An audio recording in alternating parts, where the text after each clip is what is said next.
You are sitting in the seat that 3 officers before you vacated before the first course was served. I heard. I also heard the food at this end of the table is better. Everyone on the station had a version of the story. The specific details varied by department and seniority, but the core remained consistent.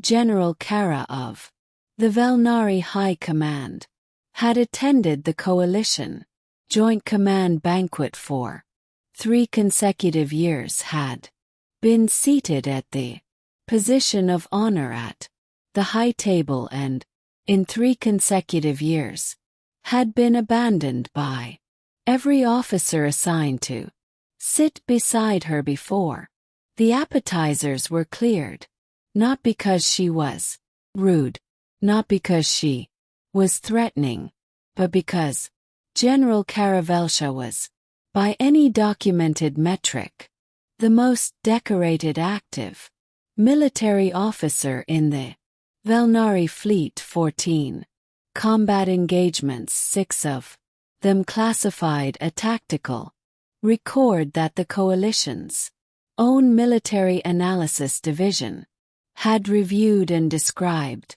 with notable restraint, as unconventional in method and exceptional in outcome, had ended a 3-year border conflict in 11.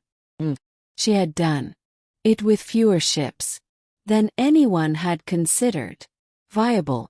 She had not lost a single vessel.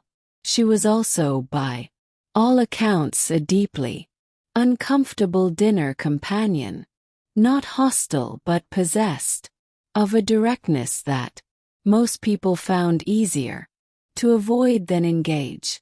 Lieutenant Dex Arlan had been assigned to the banquet as a last-minute addition. His supervising commander had caught something viral 48 hours before the event, and Dex had been the available replacement with the correct rank designation for the table assignment.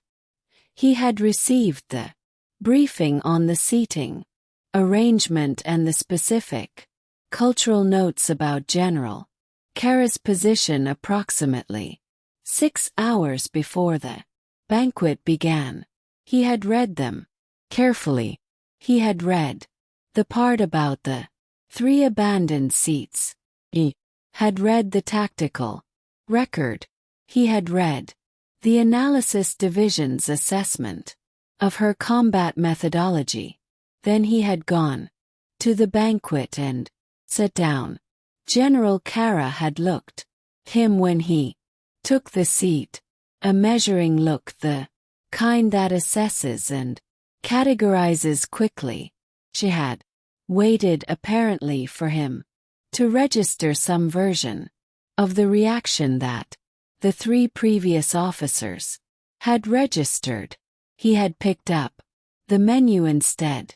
The roasted vel'fish is apparently excellent, he said, studying the card. Second course. Have you had it before? She had not answered. Immediately, he got the impression she was recalibrating. Yes, she said finally. Is it? Is it what? Excellent. She looked at him for another long moment. It depends on how it is prepared. Fair, he said. Most things do.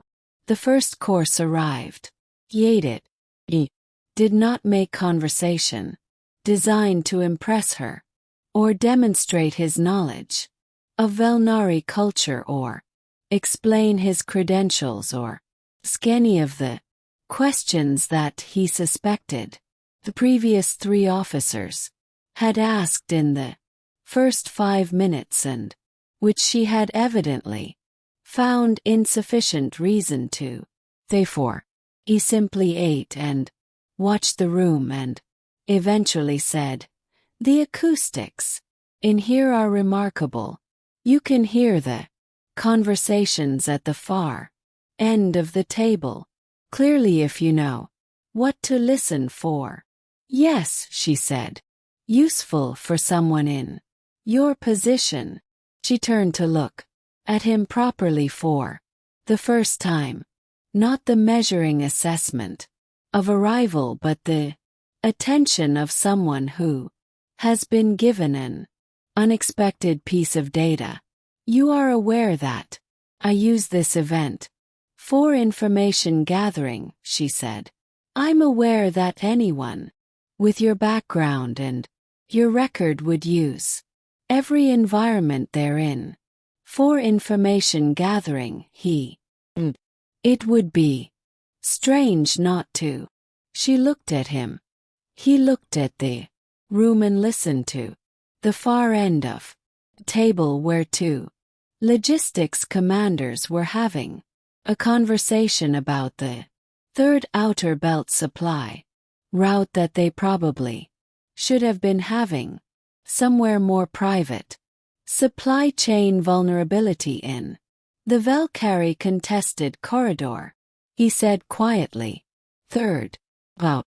They've been running at 2/3 capacity for 6 months and hoping nobody notices. He felt her go very still beside him. You can hear that from here, she said. The acoustics, he said. A brief silence. What is your assignment? She asked. Intelligence analysis, he said. Signals and patterns. Been on the station 14 weeks.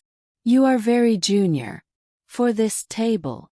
My commander is ill, he said. I was the available replacement. Your commander, she said, is not ill. He looked at her. Commander Reyes has attended this banquet for the past 2 years, she said, in perfect health. She declined the assignment this year. The illness is a diplomatic fiction. He thought about this for a moment. Then she knew what she was doing when she sent me instead, he said. Yes, General Kara said. The question is whether she knew you would stay in the seat. Did she? That depends on what she knows about you. He picked up his goblet.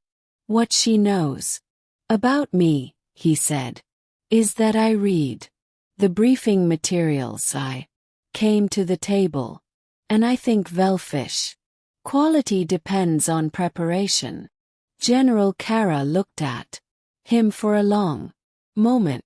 Feast hall, filled with conversation and candlelight around them, the crowd of dignitaries and officers and alien nobles occupying the long tables in their various configurations of importance. Then she pointed one blue finger directly at his face, the gesture she used he would later learn for statement she considered particularly important. You are sitting in the seat that 3 officers before you vacated, before the first course was served, she said. You should know that. I heard, he said. I also heard the food at this end of the table is better. The corner of her mouth moved. Not a smile, the thing before a smile, the recalibration that happens when something unexpected has been delivered and the evaluation is still running. The vel'fish, she said, is excellent here. The preparation is correct. Glad to hear it, he said.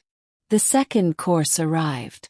They ate the rest of the banquet in the specific kind of conversation that happens between two people who are both better at listening than speaking and have discovered this about each other. Significant pauses, precisely chosen words, the quiet exchange of observations about the room that neither of them said aloud to anyone else.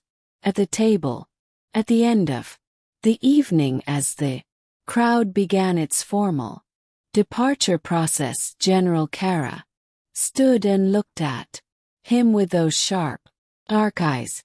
Lieutenant Arlan, she said. General, your commander sent a replacement who reads briefings, listens to rooms and does not require impressing.